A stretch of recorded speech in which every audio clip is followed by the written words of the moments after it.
Data operator, आपको पता है बहुत सारे जो पढ़े लिखे लड़के रहते हैं जो कंप्यूटर जानते हैं। आजकल कंप्यूटर हर किसी को जानना चाहिए और उसमें डाटा ऑपरेटर का जॉब कैसे ले सकते हैं, तो इसके बारे में हम बताएंगे। ड्यूटी क्या करना पड़ता है, रिस्पॉन्सिबिलिटी क्या होता है, ज्वाइनिंग कैसे कर सकते हैं और सैलरी क्या होने वाला है, तो ए टू जेड हम कैप्चर करने वाले हैं। तो बने रहे हमारे साथ अंत तक, लाइक सब्सक्राइब जरूर कर दीजिएगा। तो चलिए स्टार्ट करते हैं। हेलो नमस्कार, जय हिंद। स्वागत करते हैं दोस्तों आपको हमारे यूट्यूब चैनल में। दोस्तों मेरा नाम है रंजीत कुमार। दोस्तों जैसे कि हम आपको प्रतिदिन 10 बजे नए जॉब से रिलेटिव इंफॉर्मेशन शेयर करते हैं, रोजगार से रिलेटिव इंफॉर्मेशन शेयर करते हैं। दोस्तों ऐसे ही हमारे पास कई दिन से कमेंट आ रहे थे, सर मैं डाटा ऑपरेटर में जॉब करना चाहता हूँ और मैं 12th पास हूँ और कंप्यूटर का अच्छा खासा नॉलेज है, इंग्लिश भी ठीक ठाक आता है। तो दोस्तों मैं इसमें बता दूं आप कैसे ज्वाइन कर सकते हैं एज ए डाटा ऑपरेटर में। दोस्तों सबसे पहले हमारे डिपार्टमेंट में देखा जाए, जो सिक्योरिटी फील्ड में मैं डाटा ऑपरेटर को कई को लगवाया हूँ, ज़्यादा नहीं थोड़ा बहुत को। और कैसे आप जॉब ले सकते, मैं भी लगा सकता हूँ। लेकिन इसमें क्या है, आपको क्या इसमें इम्पोर्टेंट जानना है जो आप कहीं भी डाटा ऑपरेटर में इंटरव्यू पास कर सकते हैं। और ड्यूटी से रिलेटेड जो हम रिस्पॉन्सिबिलिटी ड्यूटी बताएंगे उसी में आपको इंटरव्यू का क्वेश्चन मिलेगा। तो दोस्तों डाटा ऑपरेटर में देखा जाए तो उसका स्पेशल काम यही रहता है, जो भी हमारे टीम में सिक्योरिटी कंपनी हो, सिक्योरिटी में हो, चाहे आप कंपनी की तरफ से डाटा ऑपरेटर में, कंपनी में जो भी विजिटर, वेंडर, कोई भी मटेरियल मूवमेंट होता है, कोई भी सामान आते हैं जाते हैं, कितना एम्प्लॉय आते हैं, सैलरी हो गया, सैलरी को लेकर के डिटेल, अटेंडेंस, ये सब सिस्टम में अपडेट किया जाता है। बोले तो आपको उसमें एंट्री करना पड़ता है। जैसे कि आपको बता दूं डाटा ऑपरेटर में मैंने भी बहुत बहुत जगह किया हूँ काम। डाटा ऑपरेटर में आपको वो रिपोर्ट बनाना पड़ेगा जो आपके ड्यूटी के दौरान, 8 घंटे का ड्यूटी हो या 12 घंटे का ड्यूटी हो, क्या आपने उसमें एक्टिविटी रहा, आप क्या काम किया, कितने वेंडर आए, कितना विजिटर आए, कितना मटेरियल, कितना सामान आउट गया, कितना इन गया। ये पहले के समय में रजिस्टर में एंट्री होता था। बोले तो कॉपी जो रहता है रजिस्टर, उसमें एंट्री हुआ करता था 2 साल 3 साल पहले। अब सिस्टम हर जगह कंप्यूटर कर दिया गया है। लैपटॉप नहीं, कंप्यूटर पीसी रहता है, उसमें आपको पूरा डाटा एंट्री करना पड़ेगा। कितने हाउसकीपिंग के लड़के आए, कितने सिक्योरिटी टीम आए, कितने मेंटेनेंस टीम आए, और उसके अटेंडेंस की कैसे कैसे छुट्टी लिया, वो कब लीव लिया, कब उसके बाद जो प्रेजेंट लगाना पड़ता है, कौन सा सामान गया और कितना डेट में ऑथराइज कौन रहा, ये सब ए टू जेड उसमें कैप्चर करना पड़ता है। उसके लिए आपको चाहिए टाइपिंग फास्ट। उसके बाद नेक्स्ट, इंग्लिश कम्युनिकेशन अच्छा होना चाहिए। अगर विजिटर आ गया, विजिटर का आपको कंप्यूटर में सिस्टम में ऐड करना पड़ेगा। तो आपको इंग्लिश है तो इस विजिटर का अगर इंग्लिश में बोलेंगे, चाहे फॉरेनर हो, विदेशी आ जाता है कई सारे कंपनी में, हमारे साथ कई बार फेस हुआ, तो मैं दूसरे को देता हूँ, भाई तुम ही कर दो, क्योंकि इंग्लिश मेरे को उतना आता नहीं है। तो आपको इंग्लिश ये जानना जरूरी है, तो क्योंकि वो आएंगे तो इंग्लिश में ही बात करेंगे आपसे। आपको उसका आईडी कार्ड मांगना पड़ेगा, भाई आप आईडी कार्ड, तो उस हिसाब से हम यहाँ पे एंट्री करेंगे। तो आपको इंग्लिश जानना कंपलसरी है। उसके बाद नेक्स्ट बात करते हैं, उससे बात करना इंग्लिश में। फिर आपको इंग्लिश कहाँ काम आएगा, तो आपको एंट्री, आप चलो डाटा भर दी, जो है इतना विजिटर, इतना वेंडर आया है। उसके बाद का बात करें तो वही रिपोर्ट आपको जब ड्यूटी ओवर हो जाएंगे, ड्यूटी लास्ट हो जाए, छुट्टी जिस दिन हो, जिस टाइम होगा 8 घंटे के बाद, तो रिपोर्ट बनाना पड़ेगा आपको। जो आज के दिन में जो विजिटर 50 आए हैं, वेंडर 10 आए हैं, और मटेरियल ये आउट गया, ये इन गया, ये आपको इंग्लिश में मेल रिपोर्ट बनाना पड़ेगा। और वो रिपोर्ट को भेजना पड़ेगा किसको, क्लाइंट को और अपने security officer, senior security manager को।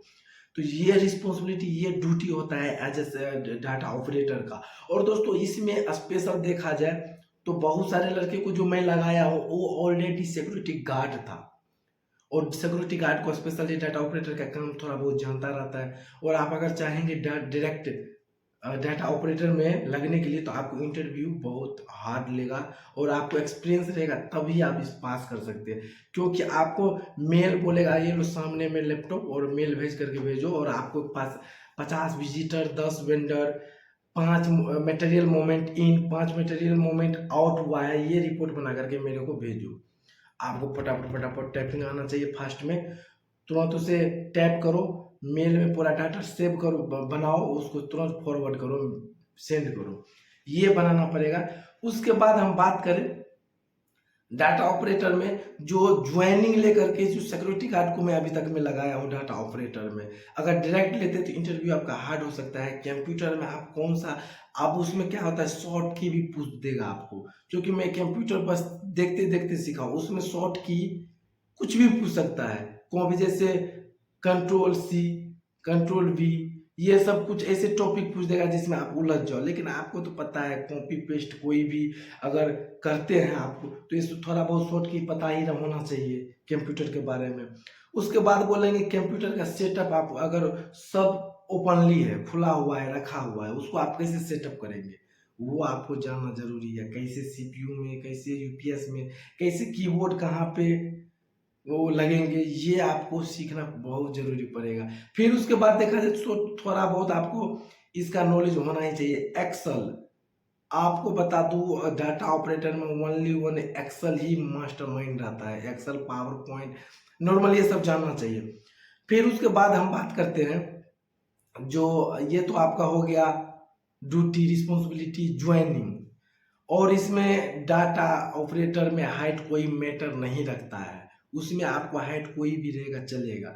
उसके बाद जो है एज 18 से 40 साल ये तो कंपलसरी है। अगर क्वालिफिकेशन ग्रेजुएशन रहता है तो उसे होने का चांस 90% रहता है। अगर 10वीं 12वीं बोलेंगे तो फिर वो इग्नोर कर देता है क्लाइंट जो आपका इंटरव्यू लेगा। उसके बाद अगर हम बात करते हैं ज्वाइनिंग में, जो जिसका क्वालिफिकेशन ठीक ठाक रहता है पहले उसको लेता है। इंग्लिश थोड़ा अच्छा बहुत होना चाहिए बोलने के लिए। अब इसके मैं लास्ट करता हूँ, जो सैलरी, सैलरी बहुत इंपॉर्टेंट रहता है दोस्तों। सैलरी अगर देखा जाए तो हर लड़के सैलरी पे ही पहले बोलते हैं। चलो अगर डाटा ऑपरेटर आपको बोल देगा 15,000 तो आप करोगे ही नहीं। डाटा ऑपरेटर में आपको कम से कम 20,000 प्लस चाहिए, वो भी 8 घंटे का। अगर 8 घंटे का 20,000 प्लस नहीं देता है तो कोई नहीं करना चाहिए, क्योंकि देखा जाए दोस्तों अभी इंडिया में अधिकतर डाटा ऑपरेटर का 25,000 से लेकर के 40-45,000 तक सैलरी रहता है। जो कि मैं बहुत सारे डाटा ऑपरेटर को देखा हूँ जो 25,000 प्लस सैलरी रहता है 8 घंटे का। अगर 12 घंटे करते तो आप वहां पे आप अंदाजा लगा लो जो 28-30,000 प्लस रहेंगे। लेकिन अभी के टाइम में जैसे पिछड़ा सिटी है, जो बहुत मतलब यूपी, बिहार, अपना हरियाणा भी ले लो, हरियाणा में गुड़गांव में तो अच्छा खासा सैलरी है। कई सारे सिटी में बहुत कम सैलरी रहता है। कितना, तो वही 18-20,000 रहेंगे 8 घंटे का डाटा ऑपरेटर। लेकिन नॉर्मली अच्छा अगर कंपनी में काम करते हैं तो आपको सैलरी मिलेंगे 25 से 35-40,000 तक, क्योंकि आप उसमें डाटा ऑपरेटर में नॉर्मली काम आपको इंग्लिश में होना जरूरी है, क्योंकि हर कोई नहीं कर पाएगा। जो लड़का टैलेंटेड रहता है वही करता है। हम सब कुछ दिन किए जिसमें कोई डाटा ऑपरेटर छुट्टी गया था, लीव गया था 1 महीने के लिए, उसके जगह पे मैंने किया। लेकिन भाई साहब इतना फाइल दे रखा था, ये पूरा डिटेल ऐड करना है, सेव करना है, इसका रिपोर्ट मेरे को भेजना है, ये टोटल डाटा को एंट्री करना है, मतलब बहुत परेशानी होता है। लेकिन जिसका टाइपिंग मस्त रहता हो तो भाई आराम से इजीली कर लेता है, कोई दिक्कत नहीं होता है। और इसमें ज्वाइनिंग में बता दूं डॉक्यूमेंट भाई Aadhaar card, PAN card, marksheet, police verification, ये सब कंपलसरी, ये सब लगता ही है। और बाकी अगर आपको भी जॉब चाहिए तो हमारा डिस्क्रिप्शन में लिंक होगा गूगल फॉर्म का, वो भर दीजिए। उसमें लिख देना है आपको पहले पोस्ट अप्लाइड पे डाटा ऑपरेटर। हम आपको जॉब, हमारे पास जैसी वैकेंसी आएगा हम आपको जॉब लगाएंगे। तो मिलते हैं बहुत जल्द अगले वीडियो में। फिलहाल अभी के लिए इतना ही। जय हिंद, जय भारत।